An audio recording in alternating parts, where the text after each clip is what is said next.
ഇറാനും ഇസ്രായേലും തമ്മിലുള്ള സംഘർഷം വളരെക്കാലമായി നിലനിൽക്കുന്ന ഒന്നാണ്. ഈ ബന്ധം വളരെ സങ്കീർണവും ചരിത്രപരവുമാണ്. ചരിത്രപരമായ പശ്ചാത്തലം: ഒരുകാലത്ത് ഇറാനും ഇസ്രായേലും നല്ല ബന്ധം പുലർത്തിയിരുന്നു.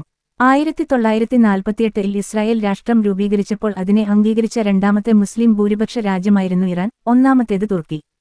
എന്നാൽ 1979-ലെ ഇറാനിയൻ വിപ്ലവത്തിന് ശേഷം ഈ ബന്ധം വഷളായി. അന്ന് മുതൽ ഇറാൻ ഇസ്രായേലിനെ ഒരു ശത്രുരാജ്യമായി കണക്കാക്കാൻ തുടങ്ങി.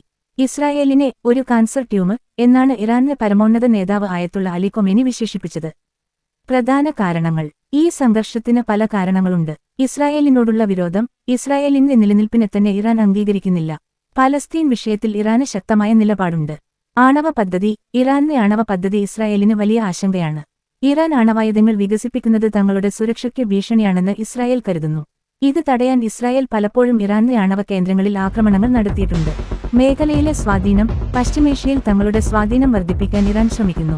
ഇത് ഇസ്രായേലിനും അതിന്റെ സഖ്യകക്ഷികൾക്കും ഭീഷണിയായി തോന്നുന്നു. സിറിയ, ലെബനൻ തുടങ്ങിയ രാജ്യങ്ങളിൽ ഇറാൻ പിന്തുണയ്ക്കുന്ന സായുധ ഗ്രൂപ്പുകൾക്ക് ഇസ്രായേലിന്റെ സുരക്ഷയ്ക്ക് ഭീഷണിയാകാൻ കഴിയും.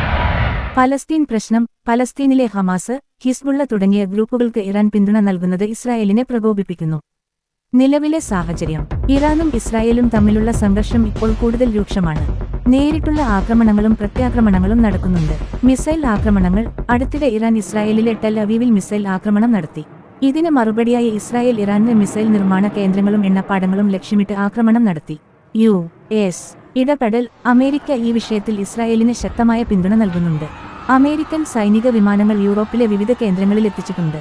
ആണവ ഭീഷണി: ഇറാൻ ആണവ സമ്പുഷ്ടീകരണം വലിയ അളവിൽ വർദ്ധിപ്പിച്ചിട്ടുണ്ട്. ഇത് ആണവായുധ നിർമ്മാണത്തിലേക്ക് നയിച്ചേക്കാമെന്ന ആശങ്ക ലോകമെമ്പാടുമുണ്ട്. പൗരന്മാരുടെ ഒഴിപ്പിക്കൽ: സംഘർഷം രൂക്ഷമായതിനെ തുടർന്ന് ഇന്ത്യയുൾപ്പെടെയുള്ള രാജ്യങ്ങൾ ഇറാനിൽ നിന്നും ഇസ്രായേലിൽ നിന്നും തങ്ങളുടെ പൗരന്മാരെ ഒഴിപ്പിക്കുന്നുണ്ട്. ഈ സംഘർഷം പശ്ചിമേഷ്യയിൽ വലിയൊരു യുദ്ധത്തിലേക്ക് നീങ്ങുമോ എന്ന ആശങ്കയിലാണ് ലോകരാജ്യങ്ങൾ.